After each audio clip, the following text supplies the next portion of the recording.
friends. I want to tell you about what a totem pole is. A totem pole is something carved out of giant trees by Native Americans. And it's kind of like a book that you can read. Here's a tiny little one. Instead of using words, it uses symbols of animals and birds. Totem poles were used as a way of passing down stories in the Native American culture. I'm going to put this here, and I want to show you some pictures of totem poles. This is a book about a boy and his father who live now. They're Native Americans from their parents, and their parents before them lived here in North America before other people lived here. And this father is a carver, a Native American carver of totem poles. His name is David, and here he is at home. This is a special robe and headdress. On the back of his robe is a picture of an eagle, and it's decorated with buttons made out of shells. This is ermine, which is fur from a type of animal. He wears this special robe on special ceremonies. Here's his father showing him about this is a hook that a halibut, a type of large fish, can swim up. You can see it here too. And it's made of wood, but there's a sharp bone from a whale or another kind of animal. And when the halibut grabs onto that, he can't let go. He can't be released. And that's how Native Americans used to fish.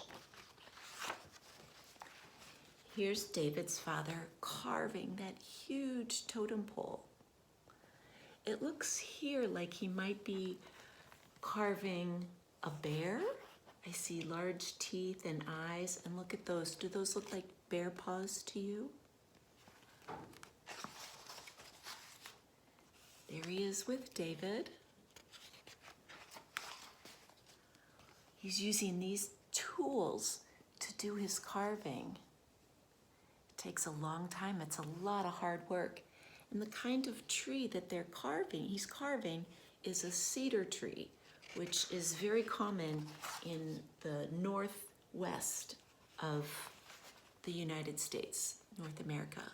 Here is the whole community holding sticks with the totem pole on it, and they're carrying it to where they're going to put it into the ground and raise it in a park. You can see here in the picture that after it was carved, it was painted with colors found in nature. And here they're beating on drums, getting ready for a ceremonial dance as for the raising of the totem pole. Here David is practicing, getting ready to do his dance. Part of the celebration is eating some smoked salmon, because that's a fish found where they live. And here's David doing a salmon dance. See how there's a wooden salmon at the top of his stick? And he's wearing his special ceremonial cloak. And here is the totem. It's set in concrete, so it will be there a long time, and they have ropes tied to it. So until that concrete hardens, the totem pole will remain straight. And here's David again with his father. So now I want to read you a story. While you look at this picture of a totem pole and try to figure out which kind of animals these are in the story. And I have this eagle behind me. This is not a totem, it's just a carving from wood of an eagle. My brother did this beautiful carving. This is the legend of the eagle and the young chief. Once in days of old, a young Chimshin chief was walking on a beach near his village. He was thinking of the successful fishing trip he had that morning. Suddenly, the silence of the shoreline was interrupted by a loud noise in the woods nearby. When the chief got closer, he saw that a magnificent eagle was trapped by a piece of old fishnet. The eagle's feathers were tangled in the brush, and his eyes were sad. The young chief knelt down and began to free the giant bird. Very carefully, he loosened the knots of the net and gently cleared away the brambles. Suddenly, the bird flew up to freedom. In those days, there was a spirit in everything, in animals, in trees, even in the rocks along the shoreline. The chief, when he performed his kind act, did not know that this eagle was special. Later that year, times were hard for the young chief and the chief's village. Food was scarce and many people began to go hungry. The young chief was very worried because he didn't want his people to starve. One day, the chief was walking along the beach, wondering what he should do. Suddenly, a beautiful salmon dropped at his feet in the sand, alive with silver sides flashing. Do you know what a salmon is? The silver sides was a clue. Were you thinking fish? You're right. When the chief looked up, he saw eagle gliding away into the distance. For many days after, Eagle brought fish and left them on the beach for the villagers. Then Eagle began to bring seals. As time went on, he brought larger and larger animals to feed the people of the village. Eventually, he even delivered a whale onto the beach.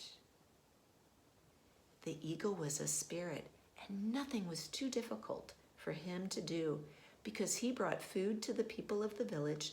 The villagers passed safely through the time of famine when everyone was starving, but they did not starve, and they were rejoiced in days of plenty. All this was done because the young chief had once saved Eagle's life. When the chief acted kindly, the eagle later paid him back with kindness, but magnified 1,000 times.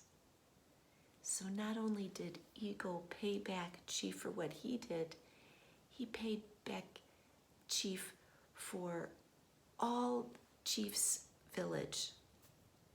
That was a very generous act of kindness. I hope you enjoyed that story. Did you notice the different animals in here? Did you imagine that in your head of a young chief and an eagle dropping salmon? So I said this was a legend. Do you think it was a true story? No, it was just a story to teach people to be kind and that we don't forget nice, kind acts of others. I hope you liked it, and I can't wait for you to make a totem pole.